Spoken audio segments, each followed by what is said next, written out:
Bonjour mes amis, aujourd'hui je vais m'exprimer en langue française, car tout simplement je tiens à partager avec vous un recueil de poèmes que j'ai écrit quand j'avais 18 ans.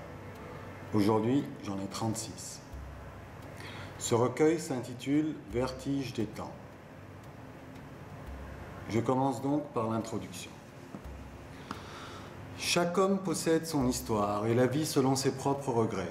Mais près de l'insouciance du futur et des volontés de monarchie absolue, certains finissent par oublier comme par enchantement cette substance d'humanisme qui est finalement l'apogée des héritages qu'un homme puisse transmettre à ses prochains.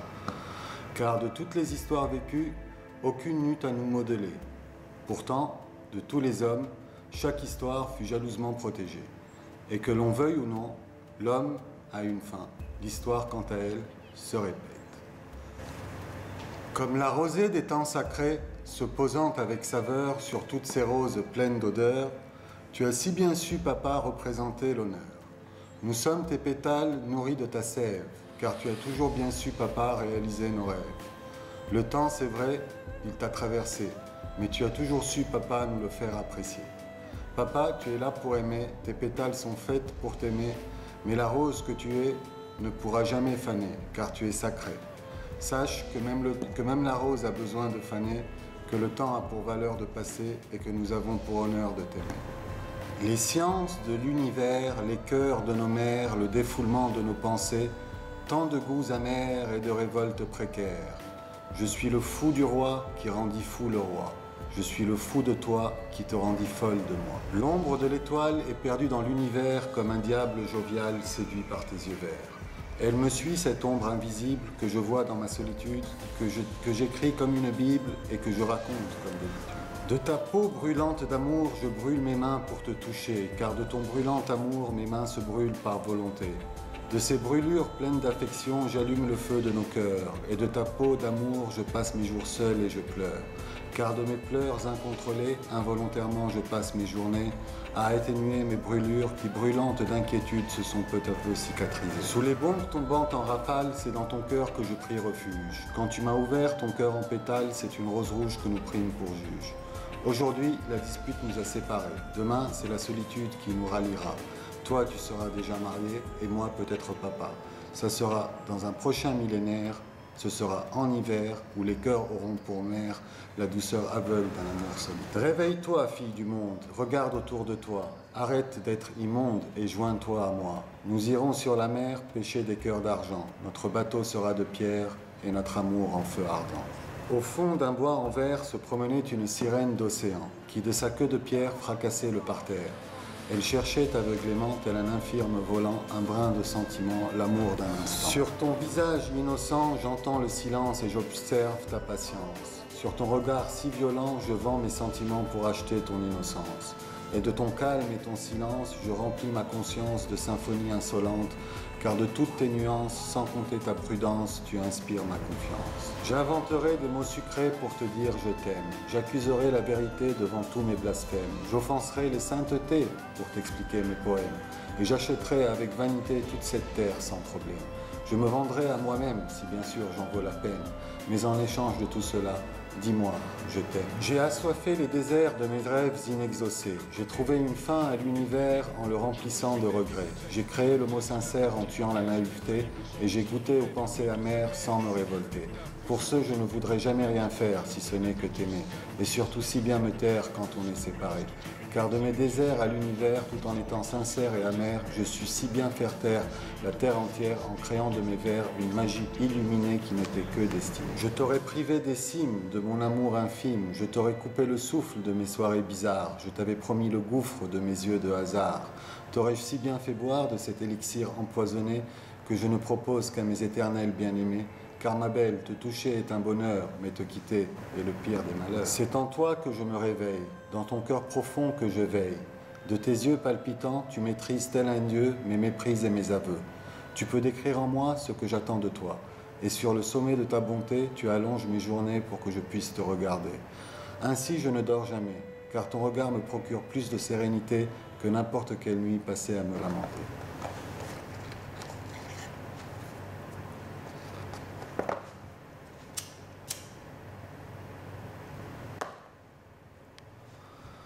Je t'ai aimé, paraît-il, un peu trop tôt, semble-t-il. Et dans mon espoir de pouvoir, sans te décevoir, te respecter, te protéger et te serrer entre mes bras, je t'ai aimé, paraît-il, un peu trop tôt, semble-t-il. J'eusse si voulu te posséder pour t'admirer et me confier, j'eusse si voulu t'aimer que le vent m'a emporté. Je t'ai aimé, paraît-il, un peu trop tôt, semble-t-il, mais que peuvent faire tous ces êtres qui me détestent, paraît-il, et que je connais, semble-t-il? Mais que puis-je faire loin de toi, te sachant si loin de mes bras, et que fais-tu quant à toi quand tu penses à moi? Je me souviens encore, chaque matin, quand le vent accompagne de sa main les premières lueurs du soleil, le doux parfum de ta peau et la sensualité profonde de tes yeux. Je t'ai aimé, paraît-il, un peu trop tôt, semble-t-il. Mais ta voix résonne encore, mais ta voix résonne si fort, dans la profondeur si triste et sanglante de mon cœur gravement blessé, et qui, comme les feuilles de l'automne sur lesquelles sans pitié on marche, et que l'hiver finit par oublier, je me tais et j'observe en silence ce que deviendra ma vie et l'amour de ma vie que j'ai aimé, paraît-il, un peu trop tôt, semble-t-il. Tu es pour moi ce vent violent qui, de ces nuages invisibles, a balayé comme l'ouragan ma petite âme si sensible.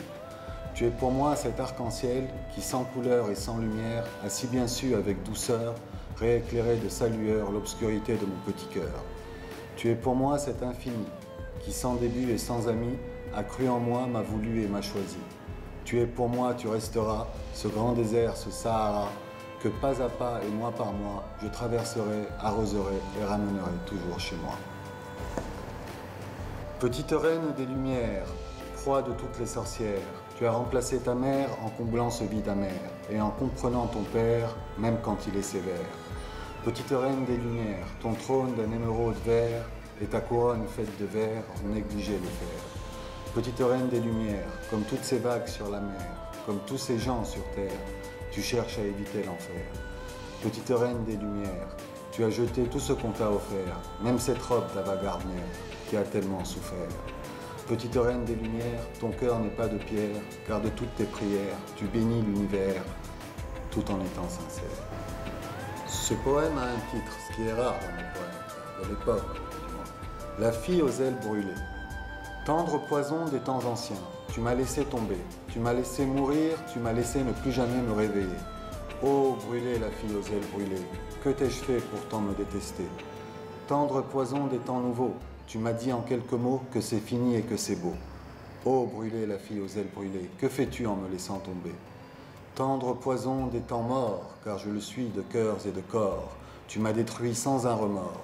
Oh, brûlée, la fille aux ailes brûlées, tu as tort de me laisser tomber. Ombre du vent et du désastre, fleur assoiffée de rêves doux, violence pure et sans augure, sainte innocence apprivoisée. Ombre du vent et du désastre, sage ouragan de velours. Mais où sont passés nos plus beaux jours? Peux-tu me le dire, mon amour? De ce bal vertigineux et de ces danses splendides, concordance des corps et des rythmes, se voilait toutefois un semblant de pauvreté et de franchise. Les corps, deux à deux, sillonnaient la piste et ne se touchaient jamais au gré de leur volonté. Mais de ces valses incessantes et de ces rythmes prolongés ressortaient les couleurs imprévisibles de ce monde enfin réuni. Et quand la musique s'arrêta, ils furent d'un coup de magie ahuris de leur tenue. Car malheureusement pour eux et heureusement pour moi, ils étaient nus. Je suis l'esclave de la réalité, l'ignorant si ignoré, l'ombre de l'ombre dans l'obscurité. Je suis le cœur de l'impuissance, la roue qui tourne sans aucun sens, l'interminable cercle vicieux qui tourne autour de lui-même, l'incurable lépreux que personne n'aime. Je suis le souci de mes soucis, l'insoucieux qui sans souci voit les dieux danser. Je me souviens incrédule de tous ces actes osés, je me souviens incrédule de tous ces actes manqués. Et je regrette, ridicule, ces espoirs perdus dans l'illusion de la gloire, qui, incrédule, me tourne le dos, ne sachant point que je l'ai dépassé, ne sachant point à quel point la vérité vue de face n'est que comme moi, impuissante, ridicule et incrédule. J'ai fait valser le diable avec un Dieu inconnu, et de ses pas inoubliables, ils se sont peu à peu reconnus. J'ai fait parler les muets d'une voix assourdissante, leur disant volontiers de ma voix si perçante, « Allez-y donc valser !» avec le diable et l'inconnu, sans le confondre aveuglé à ce Dieu si connu. J'ai vu des dieux se faire l'amour au beau milieu du printemps, j'ai vu des lunes percuter des océans, des déserts de sable doré soufflés par le néant, des hommes visibles aux yeux de l'invisible, des cœurs brisés par le passé, des chagrins inoubliés, des vérités souvent bafouées. des enfants mangeant des morts, des océans de corps, mais jamais au grand jamais la moindre humilité. Ce monde est un marché de sentiments, où sans rancœur les sans-cœurs vendent leur bonheur et où par malheur les gens d'honneur cèdent leur bonheur. Dans ce fiasco de mensonges et d'intérêts, paradis illusoire et dérisoire, règne en maître et pour des heures, maintes menteurs dans ce marché de sentiments. Ayant trouvé l'infini dans mon passé, allant jusqu'à franchir à reculons le futur, perdu dans un labyrinthe miné, tel un nouveau-né au cœur pur, me laissant ainsi aller vers la plus belle des aventures, je pus joindre assoiffé mon passé au futur. À faire vomir des océans d'amertume mal digérés de par nos regrets, que si souvent dans la brume l'on finit par accepter. Je suis le voyageur immobile, le sauveur des âmes fragiles, qui d'une mauvaise habileté rêve de tout réparer. Car de vos jours et de vos nuits, de vos amours et de vos vies, arrosant d'un incens de maladie toutes les défaites non rétablies, qui tel un souvenir perdu dans les abysses des montagnes perçantes à l'infini, je vous le dis et le redis, ce n'est qu'une vie. Je suis le marchand de bonheur, qui marchant marchait dessous, qui marchant marcha dessus, qui marcha dessous déçu, qui marcha déçu dessous, qui dessus dessous, qui dessus dessous, marcha par-dessus les marchands, par-dessous les marchands de bonheur, marchait déçu de tout. De toutes les formules magiques, des rêves inexaucés, des mythes indiscutables, de toutes les réalités tragiques, des mensonges appliqués, des amours irremplaçables, je hurle de toutes mes forces le message indiscutable d'une paix irremplaçable. Je hurle de toutes mes forces le message inexaucé d'une paix appliquée. Je hurle de toutes mes forces le message magique d'une paix tragique. Et je pleure de toutes mes forces la magie inexaucée et indiscutable de la tragédie appliquée et irremplaçable. Je suis le petit prince sans royaume, le fils du roi sans couronne, le petit bout de gnome cherchant à peine sans couronne. Je suis le possesseur du monde, le créateur de la vie. Cette substance, cette petite honte qui si seule s'ennuie. Je suis le ciel en personne, l'architecte de l'atmosphère, le nouveau petit téléphone que possède mon grand frère. Je suis l'aveugle qui voit tout, le borgne aux lunettes, le petit rien du tout qui fait semblant d'avoir une tête. Me promenant sur le trottoir des vœux, je vis deux mariés se séparer, une pomme rougir sur un pommier et un enfant pleurer. Me promenant sur le trottoir des vœux, je vis deux êtres se féconder, une figue tomber d'un figuier et un enfant jouer. Me promenant sur le trottoir des vœux, je ne fis qu'un seul vœu qui aujourd'hui m'en veut. Quand nos patiences inébranlables deviennent de lourdes heures insoutenables, quand nos raisons accumulées soutiennent ces jours inanimés, jaillissent enfin de l'infini tous nos regrets et nos soucis, comblant ainsi nos vérités accumulées, insoutenables, inébranlables. Quelle vie aux rives de l'exil!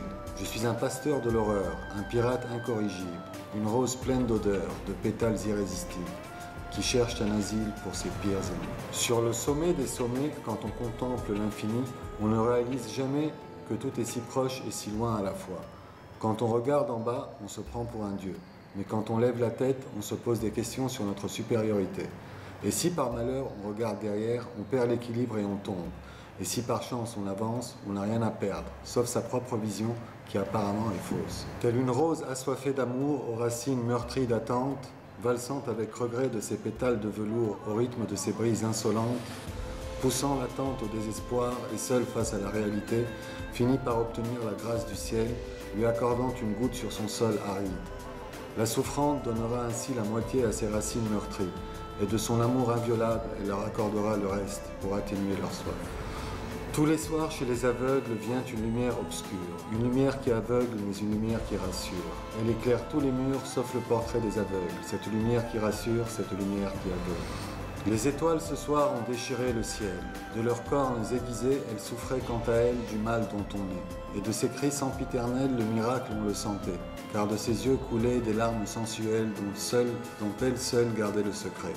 Elle venait, mesdemoiselles, d'un coup bien propulsé, tel un papillon fier de ses ailes d'accoucher. Des infinis à la gloire propice de ses raisons nocturnes, vaillance imaginaire au goût d'épices, sombre poison des terres de Saturne, l'homme esclave de l'homme, tous deux esclaves de la femme, complètent ainsi de leur vanité que je nomme d'un mot simple de goût, amour, l'éternel vide du ciel, l'éternel vide de l'homme, qui sans plus le savoir restera à tout jamais l'éternel passoire, que tournent d'une rare habileté les douces mains d'une femme. Vagabond des sciences et du savoir-faire sans faire savoir. Fais donc savoir ce que tu sais à qui sait qui ne sait pas, à qui ne sait pas que tu sais. En bref, à ceux qui font valoir ton savoir sans qu'ils ne sachent, sans que tu ne saches, sans que personne enfin ne sache. Quand les diables et les prés réfleurissent au printemps, cajolant leur doux parfum de fleurs au gré du vent, la vérité d'un coup tranchant de vanité finit par oublier les 100 001 feuilles mortes, misérables récoltes des temps d'hiver, chagrin du froid et du mensonge pendues aux arbres par magie, tel un orphelin meurtri de misère, retrouvant brutalement père et mère à la fin de sa vie, à la fin de l'hiver, au début du printemps. La montagne de roche ce soir accroche, conquise de nostalgie, pleure et se replie, rejoignant son logis, qui n'est autre que sa demeure, sombre et misérable logis dont les habitants ont si peur. Peur de la montagne de roche, peur qu'elle ne raccroche, peur qu'elle ne décroche. Sous une pluie de lames aiguisée par le temps, naquit un enfant incompris, qui de ses yeux de flamme transperçants et brûlants n'eut que des ennemis. Sous une pluie de larmes salées par le temps, naquit un enfant incompris, qui de ses yeux de flamme transperçants et brûlants n'eut jamais d'amis. Sous une pluie de charmes, conquis par le temps, mourut un enfant incompris, qui de ses yeux de flamme, transperçants et brûlants, pleura ses amis. Temple du remords, temple du regret, temple sans splendeur, temple de toutes les peurs, temple du roi des désarrois, temple des lois faites en soi, temple des riches et des affiches, temple tu l'es, mais je m'en fiche. Ascenseur 3,20 m, tu descends sans remonter, ascenseur 3,20 m, tu voles pour rassurer, ascenseur 3,20 m, tu endeuilles, tu fais pleurer, ascenseur 3,20 m, tu es la dernière demeure, ascenseur 3,20 m, pour tous ceux qui n'ont pas peur, ascenseur 3,20 m, ta liqueur ornée de fleurs, ascenseur 3,20 m, te pousse à rendre l'ascenseur à 3,20 m au-dessus de toi. De cet infatigable fantasme jaillissaient, tels des chauves-souris, 1001 plaisirs néfastes, qui finissent toujours par s'ensevelir dans l'obscurité flasque et boueuse de la nuit humide. Sur ce trône en forme de rocher, j'observais mon inconscience, tel un marin scrutant le rivage qui s'approchait tout en éloignant le mien, qui devenait presque imaginaire dans ma mémoire. Mon bateau finissait toujours par s'échouer sur une île nommée Regret. Afrique, des dirigeants qui sans un sou prennent le pouvoir par-dessous sans demander à ces pauvres gens le moindre avis intelligent, s'enrichissent comme des fils de riches qui d'une seule ruche défrichent les chiffres de leur compte sans se rendre compte, abusent, refusent, la vérité profanée, déballée sans être dévoilée. Afrique, continent unique d'où jaillit le fric, d'où jaillissent les morts, qui de leur tort, hélas, ont fou dehors. Afrique, ton fric se pique à la politique tragique d'une nation magique au cœur meurtri de mœurs ethniques. Afrique, on pique ton fric par des péripatéticiens que l'on confond avec des politiciens manipulés par l'extérieur, qui de terreur et sans rancœur, par pur honneur et par malheur, abusent, usent et acceptent ton fric. Afrique, qui sans concept unique, panique, clique et pique ton fric. Afrique, meurtri par tes politiques tragiques, uniques et sans concept aucun. De cet enfer animal jaillissaient les cris du désespoir. Dans ce brasier mémorable régnait tel un oisillon aux ailes scalpées, les plumes légères d'une conscience inconsciente. Et de ce vent rempli de haine provenaient 1001 messages de paix. Sur ce sol ensanglanté venaient s'abreuver les quelques rescapés qui, pustulant de regrets, finirent par s'entretuer au prix d'une paix inévitable. Les cimetières se transformeront en champs de blé, les morts jailliront comme de jeunes roses fanées, et tous les crimes impardonnables seront graciés par ces dieux indomptables, qui en feront de leur magie une simple lueur de nostalgie. Quant aux enfants assassinés, de leur souffrance inviolable, ils seront immortalisés en condamnant le coupable. Ainsi, de cette guerre ensanglantée, de ces océans de sang transformés en torrents de pluie, rejailliront comme avant des milliers d'arbres affreux. Peuple des ruines et de la désolation, ombre de la gloire si dérisoire, vous abrutissez le monde de logiques immondes. Peuple des morts et du remords, ombre du doute sans aucun doute. Vous tuez sans savoir pourquoi et sans savoir pourquoi vous appliquez la loi. Peuple de guerre et d'intérêt, ombre du mort mal enterré. Vous resterez à tout jamais des accusés mal condamnés, l'ombre du mort si mal jugé. De ce corps gisant sur le sol, ambre quiétude du passé, qui d'un mélange rougeâtre sur fond blanc, festin d'asticots affamés de viande fraîche, l'homme avait un sourire moqueur. Il est tombé sans avoir peur. Les chiens et les chats invités d'honneur s'arrachaient les mains, les pieds et même le cœur. De ce spectacle naturel horreur, je vous assure, messieurs, qu'il n'y eut aucun pleur. Car malin cadavre, il savait que chez lui, sur ses vêtements, s'était posé depuis longtemps, comme pour l'immortaliser, son odeur. Et maintenant, quelques petites citations. Regarde bien autour de toi et prie pour qu'un beau jour tu ne fasses pas comme tous ces gens qui avant l'amour font passer l'âme. Quand on sait tout, on veut en savoir plus, et quand on ne sait rien, on ne veut rien savoir de plus. L'homme n'est indépendant qu'avant et qu'après la vie. L'optimisme et le pessimisme représentent 3 états à la fois, le passé, le présent et le futur. Pardonner une erreur, c'est lui permettre de se répéter. Tricher, c'est une manière plus civilisée que mendier. Les deux symbolisent la même intention, sauf si là aussi on triche. Tout se complète, même les extrêmes. Sans la peur, Dieu n'existerait pas, et sans Dieu, la peur n'aurait pas si peur. Sur Terre, il y a 5 milliards de créations pour un créateur. Dans le ciel, il y a une création pour 5 milliards de créateurs. Dieu a créé 4 extrêmes, la vie, la mort, et laissa les 2 autres pour plus tard. L'astrologie, c'est un désastre. Et pour conclure, je suis le problème de la solution et l'unique solution du problème dans un problème sans solution qui cherche une solution à son problème.